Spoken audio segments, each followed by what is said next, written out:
Well, howdy there, Internet people. It's Bo again. So, today we are going to talk about Trump and New York and the end of that very, very lengthy process and closing statements, the summation, and how everything went, because there were some twists and turns, and turns out I definitely should have used that popcorn.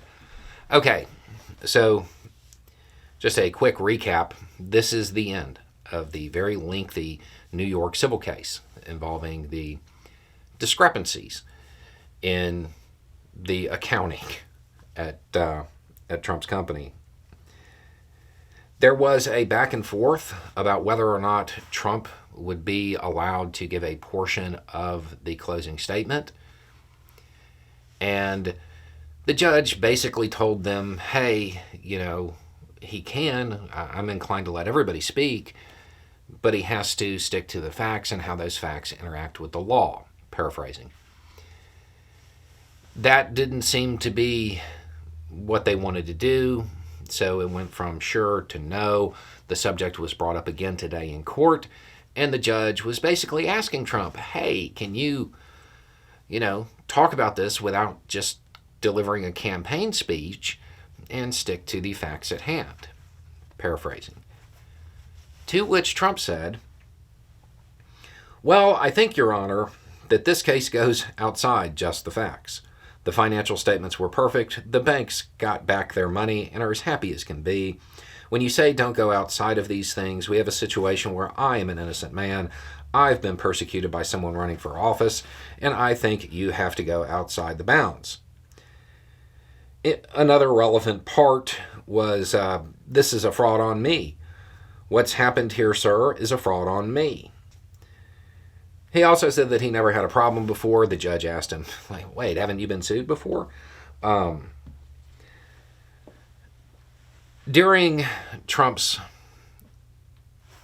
statement, he pretty much insulted just about everybody in the room, to include the judge, saying, you have your own agenda. You can't listen for more than a minute.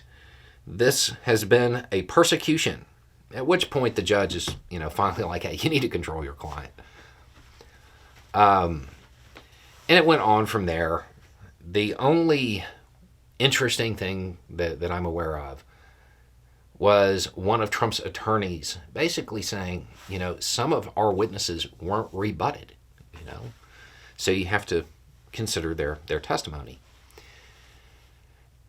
It's an interesting point. Now, I don't know if it sticks, legally speaking, in New York. It's interesting, but I think with the judge being the trier of fact up there, I don't know that that's actually a true statement.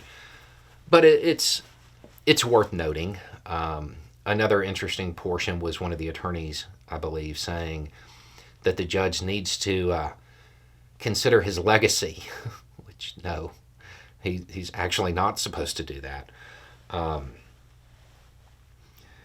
So it was definitely eventful. Once Trump was done giving his little speech, he stormed out of the courtroom, because that's always a good thing to, be the last thing that the judge sees, is something like that. It's worth remembering that the judge in this case is about to decide on a case that's, I don't know, you're talking about hundreds of millions of dollars on the line. Probably would have been better to take a different track with this, but I guess we'll wait and see. We'll see how it turns out once the judge, tells us what the decision is, which we are supposed to find out by the end of the month. So this is one that is coming off the board, with the exception of the inevitable appeals. So we will have some kind of closure, at least temporary closure, on this particular Trump legal entanglement before the end of the month. Anyway, it's just a thought. Y'all have a good day.